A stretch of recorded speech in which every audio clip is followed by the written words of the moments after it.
तो 21 अप्रैल के क्वेश्चन के साथ मैं पुनः उपस्थित हुआ हूं। आज का पहला क्वेश्चन, कोर्ट्स ऑफ इंडिया नामक पुस्तक के लेखक कौन है? तो रंजन गोगोई हैं, जो भारत के भूतपूर्व मुख्य न्यायाधीश थे। यह भारत के कौवें न्यायाधीश बने थे, तो 46वें न्यायाधीश बने थे। वर्तमान में मुख्य न्यायाधीश कौन है? तो बोबडे हैं। जब भी किसी शख्सियत का नाम आप याद करें तो टाइटल पर विशेष जोड़ते। लेकिन संविधान के किस अनुच्छेद में मुख्य न्यायाधीश का उल्लेख है? तो अनुच्छेद 124 में उसका उल्लेख है। अनुच्छेद 124 से लेकर 147 के बीच में सर्वोच्च न्यायालय के विभिन्न शक्तियों का उल्लेख है, जिसमें मुख्य न्यायाधीश भी शामिल है। परंतु सर्वोच्च न्यायालय का मुख्यालय कहां है? तो नई दिल्ली में है, जहां न्यायाधीशों की संख्या कितनी है? तो 35 है। जिस 35 न्यायाधीश में एक न्यायाधीश जो होते हैं वो मुख्य न्यायाधीश होते हैं। जब क्वेश्चन नंबर 2 पर मैं आता हूं, मून जे-इन किस देश के राष्ट्रपति बने? तो दक्षिण कोरिया के राष्ट्रपति बने। दक्षिण कोरिया की राजधानी कहां है? सियोल है। लेकिन दक्षिण कोरिया से जो सबसे इंपॉर्टेंट क्वेश्चन एग्जाम के लिए होता है, 38 डिग्री समानांतर रेखा किन दो देशों को विभाजित करती है? तो दक्षिण कोरिया और उत्तर कोरिया को विभाजित करती है। लेकिन वर्तमान में जो दक्षिण कोरिया के राष्ट्रपति बने, उनका संबंध किस राजनीतिक पार्टी से है? तो democratic party of south Korea. यह एक राजनीतिक पार्टी है जिससे उनका संबंध है। जब क्वेश्चन नंबर 3 पर मैं आता हूं, संयुक्त राष्ट्र चीनी भाषा दिवस कब मनाया जाता है? तो 20 अप्रैल को मनाया जाता है।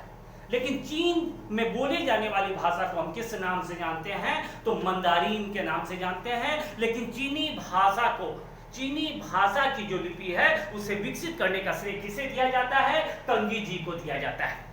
पुनः जब मैं अगले क्वेश्चन पर आता हूं, अलग तरह का कोरोना वायरस किस जानवर में पाया गया है? तो चमगादड़ में पाया गया।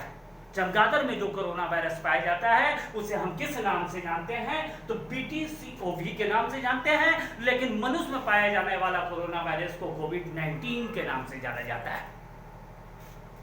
जब 5वें प्रश्न पर मैं आता हूं, जीन डिच क्यों चर्चित है? तो यह विश्व प्रसिद्ध फिल्म निर्माता है, जो एनिमेटेड फिल्म अर्थात कार्टून फिल्म के निर्माण करने में काफी ज्यादा अनुभव रखते थे, जिनकी मृत्यु अभी हाल में हो गई। फिल्म के क्षेत्र में उनको योगदान के लिए 1960 में किस पुरस्कार से सम्मानित किया गया था? तो ऑस्कर पुरस्कार से सम्मानित किया गया था। परंतु ग्रैमी पुरस्कार किस क्षेत्र में दिया जाता है? तो संगीत के क्षेत्र में दिया जाता है।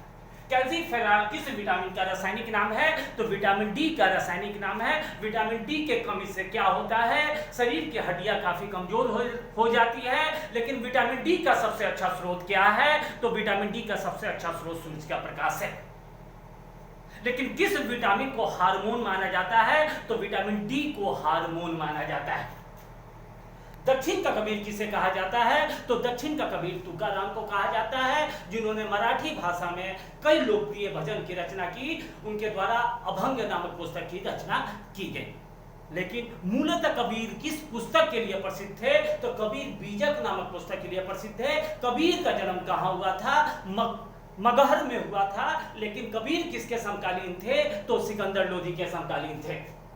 विनोबा भावे ने भूदान आंदोलन की शुरुआत कहां से की? तो केरल के नलगोंडा से भूदान आंदोलन की शुरुआत की। जय भूदान का नारा किसके द्वारा दिया गया? तो विनोबा भावे के द्वारा दिया गया। लेकिन महात्मा गांधी के लिए व्यक्तिगत सत्याग्रह आंदोलन के लिए किन 2 सत्याग्रही को चुना गया? तो विनोबा भावे और जवाहरलाल नेहरू को चुना गया। इधर एग्जाम में जो क्वेश्चन का पैटर्न आता है उसमें पूछता है, व्यक्तिगत सत्याग्रह में प्रथम सत्याग्रही के रूप में किसे चुना गया था? तो विनोबा भावे को चुना गया था। रजिया सुल्तान के सिक्के पर उन्हें किस नाम से उल्लेखित किया गया है? तो रजियत-उद-दीन के नाम से उल्लेखित किया गया है। रजिया सुल्तान 1236 से 1240 तक भारत पर शासन की।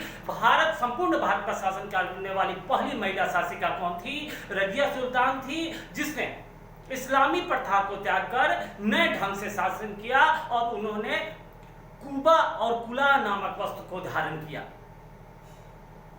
जब पुनः हम अगले प्रश्न पे आते हैं, पीडियाट्रिक्स में किस विषय का अध्ययन किया जाता है? तो शिशु के रोग का अध्ययन किया जाता है। वैसे डॉक्टर जो शिशु के बीमारी का इलाज करते हैं, वैसे डॉक्टर को पेडियाट्रिक डॉक्टर के नाम से भी जाना जाता है। लेकिन जेरेंटोलॉजी में किस विषय का अध्ययन किया जाता है? तो बुढ़ापा का अध्ययन किया जाता है। आज के लिए बस इतना ही। पुनः मैं कल कुछ और क्वेश्चन के साथ उपस्थित